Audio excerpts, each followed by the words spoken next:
These are the answers to the Chapter 7 and 8 practice quiz. We begin with multiple choice questions. Number 1. This question is asking you to predict the values for atomic radius and first ionization energy for potassium. So based on periodic trends, we know that potassium should be having a larger atomic radius than calcium. So therefore the correct answer is either C or D, because 196 is larger than 174. And since potassium has a larger atomic radius, it should have a smaller value for first ionization energy. In other words, it should require less energy to remove an electron from potassium than it does from calcium. So therefore, looking for a smaller first ionization energy than 590, correct answer is C. In number 2, we're still talking about periodic trends. Which of the following properties tends to decrease as you go from top to bottom down a group, in this case group 14? Well, as you can see, atomic radius generally tends to increase from top to bottom down a group, so the correct answer is not A. With respect to ionization energy, it does get easier to remove an electron because the atomic radius increases. So that looks good. Correct answer is B.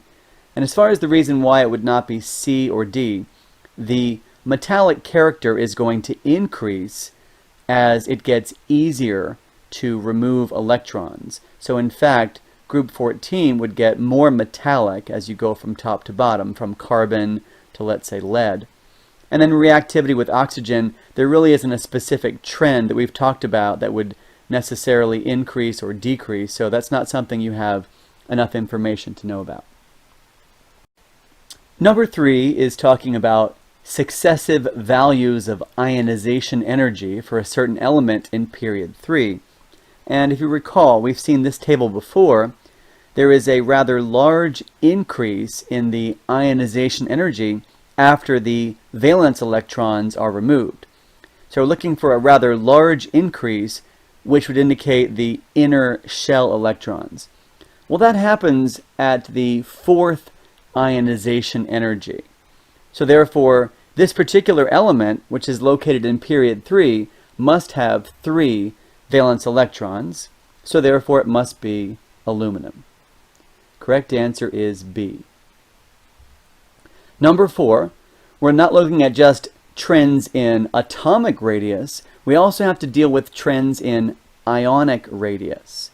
So let's consider what we know, and you can see that if you compare the radii of oxygen and the oxide anion, in general, an anion has a larger radius than its parent atom. But on the other hand, when you compare the radii of the sodium atom with the sodium cation, a cation has a smaller radius than its parent atom. Now let's take a look at that question one more time. Potassium, the ion, should be smaller than potassium, the atom, so A looks good, and B looks good as well. The cation should be smaller than the atom that it came from. But choices C and D must be incorrect because the anion would be larger than the atom it came from, so therefore O2 minus is not going to be smaller than oxygen, and phosphide is not going to be smaller than phosphorus. Now we compare, is potassium going to be smaller than rubidium, or is calcium going to be smaller than magnesium? And so when you look at the trend in atomic radius, you can see that calcium is actually larger than magnesium. But rubidium is, in fact, larger than potassium, so therefore that makes the correct answer A. All right, moving on to question 5. Based on the trends in chemical reactivity for the alkali metals and the halogens, which of the following reactions should not occur? So if we turn to page 269 in your textbook, where they talk about the various reactions of alkali metals, we can see that an alkali metal does react with hydrogen to form a metal hydride compound, and it also can react with water to to form a metal hydroxide. So therefore, since those reactions do occur, that means that choices C and D are incorrect. So now it comes down to the reactivity of the halogens. And on page 275, we can see that they talk about fluorine and chlorine that are more reactive than bromine and iodine. And they go on to say that chlorine is actually reacting less than fluorine, so chlorine reacts more slowly. And you know this from our discussion in class, that in terms of the reactivity of the halogens, fluorine is more reactive than chlorine, which is more reactive than bromine, and which is more reactive than iodine. So, is it possible for fluorine to replace bromine in a single replacement reaction? Absolutely, yes. So therefore, if reaction B does in fact occur, then it cannot be correct. But since iodine is less reactive than chlorine, then it would not be possible for iodine to replace chlorine in a single replacement reaction. So since reaction A does not occur, that is the correct answer. All right, moving on to number 6. A certain substance is dissolved in water, forming a basic, or pH above 7, solution, and with respect to the possible identity of the substance and its reaction with water, which of the following choices is most likely to be correct? On pages 266 and 267, we learn some fundamental differences between metal oxides and non-metal oxides. It tells us that metal oxides are basic, so when a metal oxide dissolves in water, it reacts with water to produce a metal hydroxide, and that's because of the oxide ion reacting with water to form hydroxide ions. But on the other hand, most non-metal oxides are acidic, and when they react with water, they produce various acids. Now that we know that we're looking for a metal oxide, we can eliminate A and B, because those are non-metal oxides, and we're looking for the formation of hydroxide, because that will prove that it's a base, and that makes choice C the correct answer. Number 7 gives us a pure sample of an unknown compound, XCl3. It talks about it as a colorless liquid with a rather low boiling point. So our job is to figure out what type of bonding is present in XCl3 and give a possible identity of element X. On pages 291 and 292, we see some properties of ionic substances. They are usually crystalline, so they're solids. They have rather high melting points. Doesn't look like our compound is going to be ionic. On page 296, it says that covalent compounds can be either gases, liquids, or solids with low melting points. And we read on page 304 that when we have to distinguish between ionic and covalent bond, we can look at simple models of these two types of bonds. It says that when covalent bonding is dominant, it generally means we have low melting and boiling points. And when ionic bonding is dominant, we tend to have rather high melting points for solids. It goes on to say that in general, the simplest approach is to assume that a metal and a nonmetal is ionic and two nonmetals is covalent. So it's looking like this colorless liquid that has a rather low boiling point of 76 degrees is most likely going to be covalent, and therefore would require two nonmetals like phosphorus and chlorine. So correct answer is B for number 7. In number 8, we have potassium bromide and magnesium oxide. Which of the following processes would release the largest quantity of energy?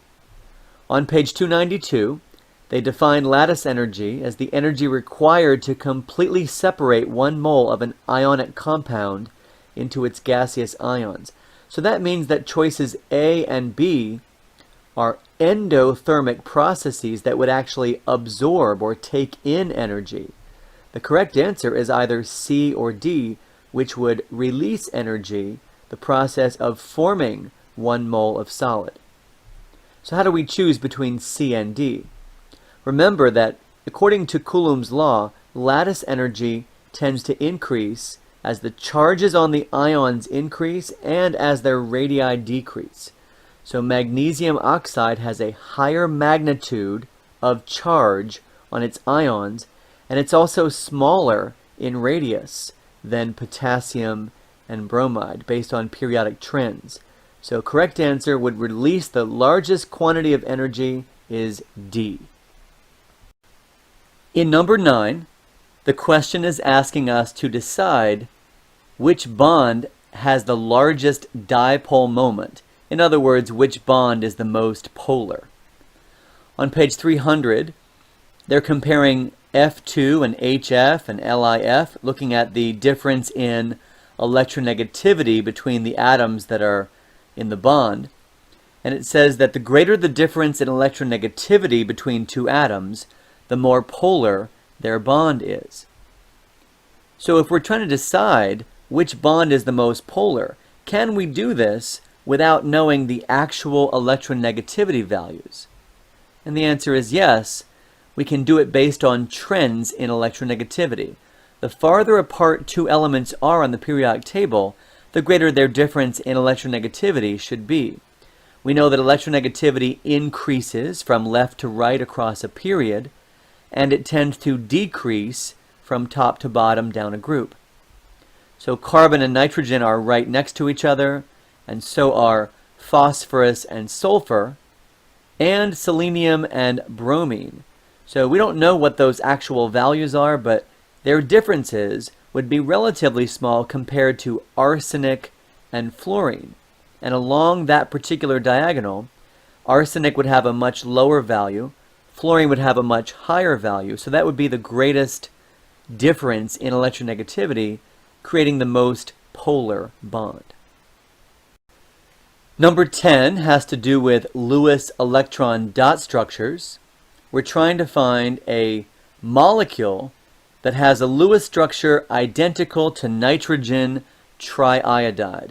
The formula would be Ni3, 5 for nitrogen, 7 for iodine, times 3, that's 5 plus 21 is 26 electrons. Let's look at the total number of valence electrons for each of these four choices. Sulfur trioxide is SO3, 24 electrons total. Boron trichloride, BCl3, also 24 electrons. Chlorine trifluoride, ClF3, has a total of 28 electrons. And arsenic tribromide, AsBr3, arsenic is in the same family as nitrogen. Bromine is also a halogen, as iodine is. So the total electrons is 26.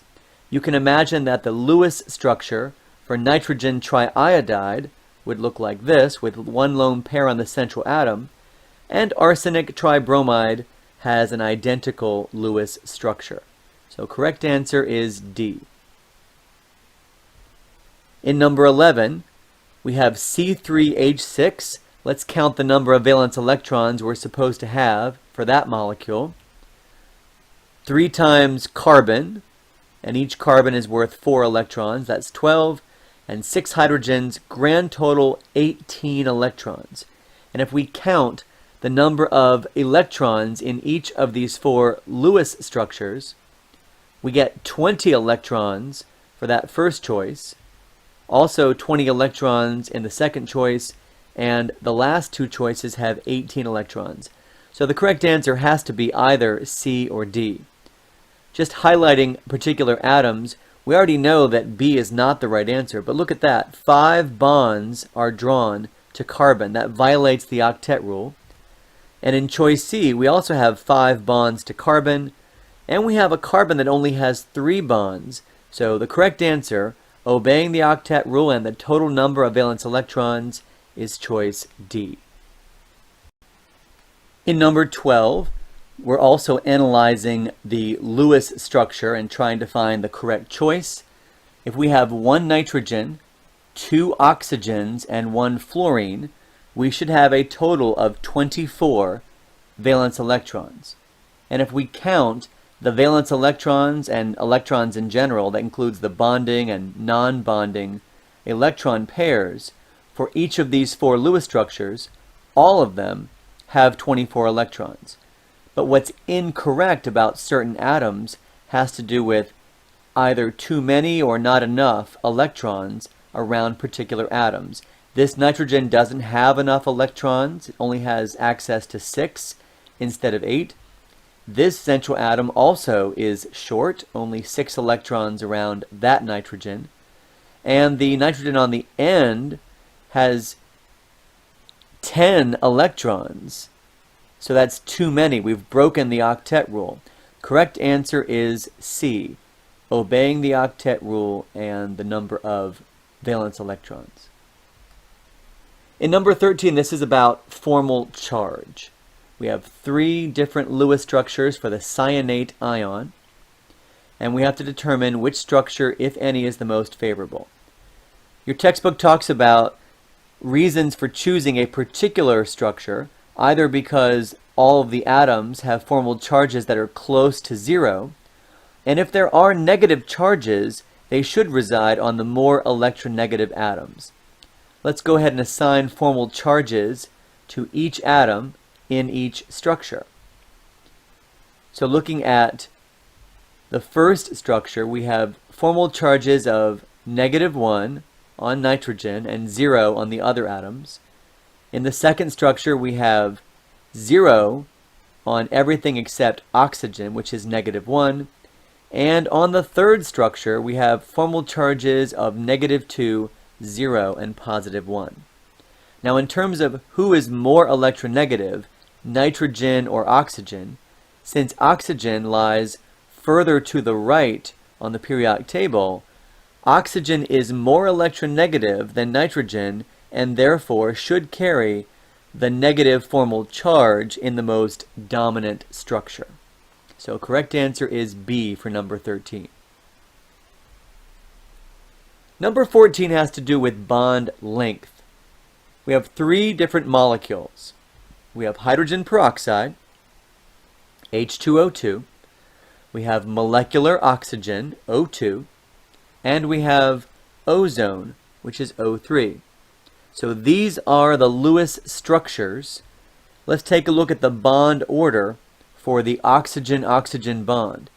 It's a single bond for hydrogen peroxide, so a bond order of 1. It's a double bond for molecular oxygen. And then what do we do with ozone since we have what appears to be a double and a single? Recall that resonance structures exist, and the average of these 2 resonance structures represents a bond order of 1.5. Now, in terms of bond length, we've seen in the textbook, this is on pages 318 and 319, that as the number of bonds between different atoms increase, it tends to decrease the length. So the bonds grow shorter when you increase the bond order. Therefore, if we're going from shortest to longest, we want the highest bond order first. So molecular oxygen O2 would be the shortest bond, and hydrogen peroxide, that particular bond between oxygens, is the longest. So correct answer for 14 is A. Number 15 gives us a potential energy diagram. Let's focus on what happens as we see a decrease in potential energy. We're plotting along the y-axis potential energy, and along the x-axis the distance between the nuclei. And you should know that as the energy decreases, the bond becomes more stable. So the lower the energy on the potential energy diagram, the more stable the bond is. The reason why the energy goes back up across the 0 line and then keeps increasing is that as you get shorter and shorter, you're putting those atoms too close together, and that creates repulsion. But all 3 of them dip below the 0 line, representing the most stable arrangement of atoms. And again, the lower the energy on that diagram, the more stable the bond is. These are the molecules we have to work with. We have 2 hydrogens, 2 oxygens, and 2 nitrogens. Of these 3, the most stable bond would be the strongest bond. In this case, the nitrogen-nitrogen triple bond is the most stable. So therefore, just based on that information, Y2 should be nitrogen. So we have a pretty good idea what our correct answer is, but let's keep talking about hydrogen versus oxygen. Remind you that this diagram shows you atomic radius, and look how much smaller hydrogen is compared to oxygen. So hydrogen is roughly half the size of oxygen. So the length of a hydrogen-hydrogen bond should be much shorter than the length of an oxygen double bond. So the length of the HH bond is so short that that should be X2, and then we have Z2 would correspond to oxygen. Now you can also see that the Z2 is slightly lower on the potential energy diagram where that minimum occurs, and that would be indicating that it's a little bit more stable. But bond length, the shortest bond would be between these very small hydrogen atoms. Alright, correct answer for 15 is A. And now we come to the last multiple choice question. You've seen the equation for estimating delta H on page 316. We add up the bonds broken and we subtract the bonds formed. So the bond enthalpies of all the bonds you break minus the sum of the bond enthalpies of all of the bonds that are formed. So what are we doing in terms of bonds broken? Well, we're breaking an iodine bond as well as 3 chlorine bonds. So 150 plus 3 times 240. That's 150 plus 720, or 870 kilojoules. That's how much energy it costs to break all of the bonds. Now what bonds are we forming? We are forming not 3 but 6 iodine-chlorine bonds, because there are 2 molecules or 2 moles of iodine trichloride. So 6 of those bonds would be 6 times 210. That's 1260. So bonds broken minus bonds formed, 870 minus 1260. The correct answer is negative 390. Okay, moving on to the free response questions, number 1. Here we have sodium, magnesium, and potassium. We're going to write the electron configuration for each atom, and also the electron configuration for the +1 ion. So sodium would be 11 electrons, 1s2, 2s2, 2p6, 3s1. After we remove 1 electron from the outer shell of sodium, the electron configuration will stop at 2p6. Magnesium has 1 more electron than sodium, so its configuration ends with 3s2, and after 1 electron is removed, magnesium with a +1 charge would stop at 3s1. Potassium has another shell stopping at 4s1, and after that outer shell electron is removed, the potassium ion with a +1 charge would stop at 3p6. You might wonder, why do we need the electron configurations of these +1 ions? Remember that the first ionization energy removes the first electron. The second would be removing the electron from the +1 ion. So it's important to visualize which orbital is the electron being removed from in this example. All right, part B. Explain why the first ionization energy of sodium is less than the first ionization energy of magnesium. Well, the first electron to be lost for both sodium and magnesium would come from a 3s orbital. Sodium contains 11 protons in its nucleus, whereas magnesium contains 12 protons. The first electron removed from sodium should require less energy than that of magnesium, because sodium has a smaller effective nuclear charge, so with one fewer proton in its nucleus, it should be easier to remove an electron from sodium versus magnesium. Now, to give you some support for where this particular information can be found in your textbook, on page 256, it says that the atomic radius tends to decrease from left to right across a period, and the reason for this is the increase in effective nuclear charge. And that would have to do with, increasing protons as you go from left to right across a period. On pages 260 and 261, smaller atoms have higher ionization energies. As we move across a period, there is both an increase in effective nuclear charge and a decrease in atomic radius, causing the ionization energy to increase. So the correct answer to this question, you should be comparing the orbitals from which the electrons are removed and definitely talking about protons and increasing effective nuclear charge. In part C, we're explaining why the first ionization energy of potassium is less than the first ionization energy of sodium. Now, in the last example, both electrons were being removed from 3s orbitals. This is not the case with sodium and potassium. The first electron to be lost for sodium comes from a 3s orbital. However, the first electron for potassium is coming from a 4s orbital. Now, the electrons in a 4s orbital are, on average, located farther away from the nucleus than the electrons in a 3s orbital. The 4s electrons, being farther away from the nucleus, should require less energy to be removed.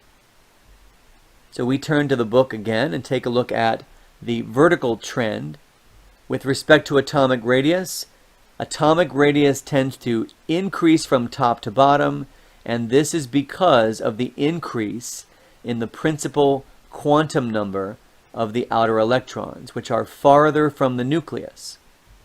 With respect to ionization energy, as we move down a column, the atomic radius increases, while the effective nuclear charge increases rather gradually. Thus, attraction between a nucleus and the electron decreases as, again, these electrons are located farther from the nucleus.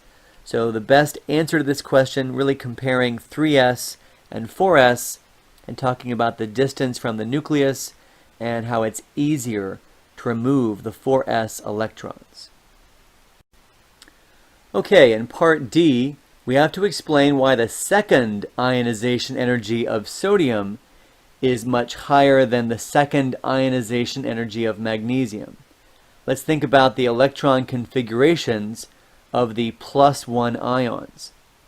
So remember that sodium plus has 10 electrons and it stops at 2p6.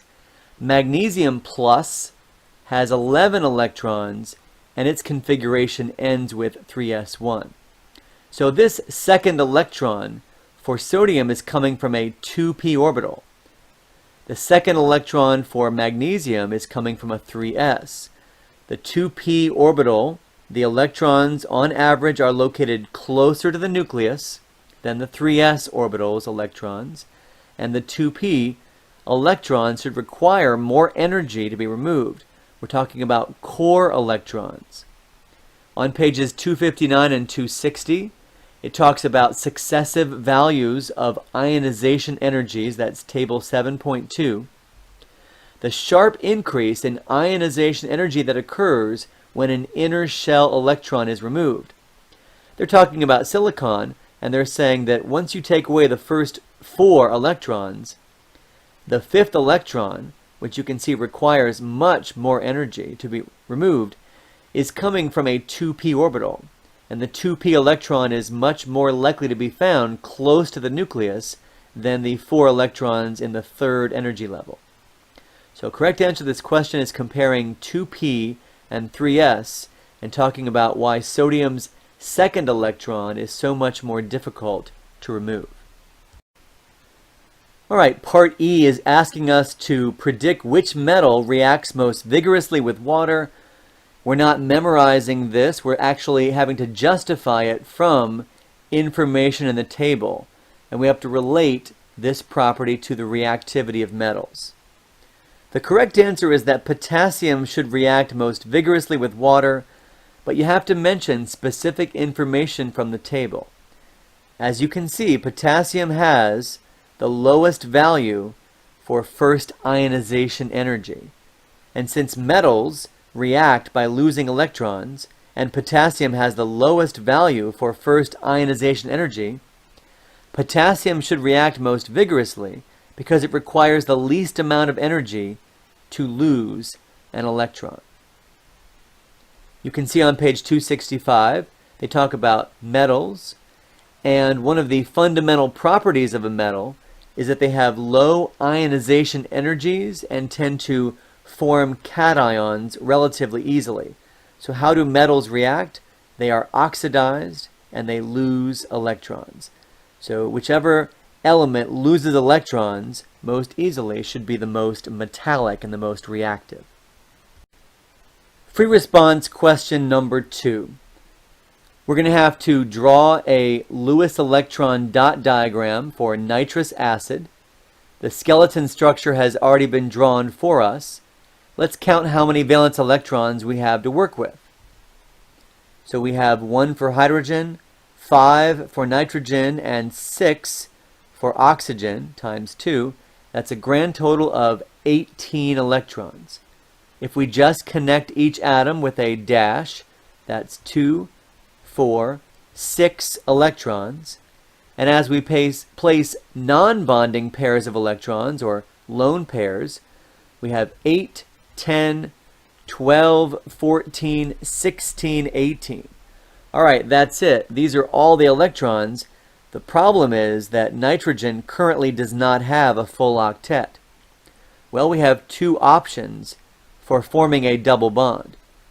We could form a double bond here as we move a pair of non-bonding electrons from the oxygen to make a double bond, like that. Or we could move a non-bonding pair of electrons from this oxygen, forming a double bond, like that.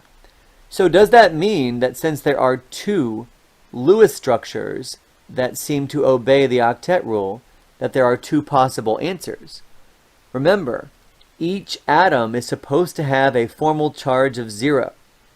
In the structure on the left, we have formal charges of +1 and -1 on the oxygens.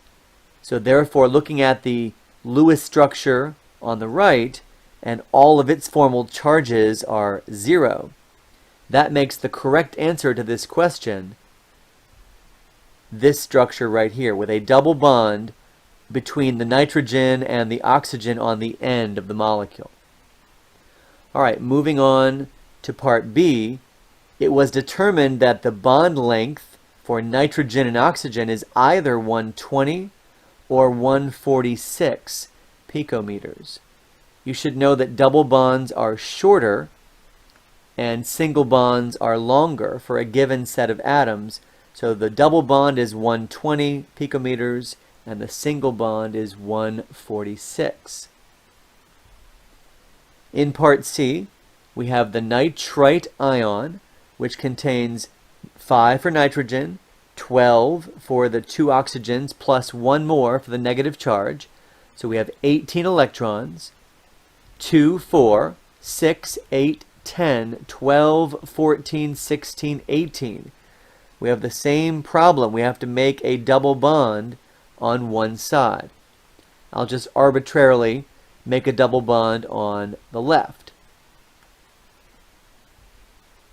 It was determined that the 2 nitrogen-oxygen bonds in the nitrite ion have the same length. Explain this result. You should remember seeing molecules like nitrite from your textbook. Here on page 310, it talks about ozone, and we've talked about this earlier on one of the multiple choice questions. If we have an average of two different resonance structures, then the structure of this particular nitrite ion is going to be equal lengths because of the average of two resonance structures. The bond order between nitrogen and oxygen in the nitrite ion is best described as 1.5 bonds.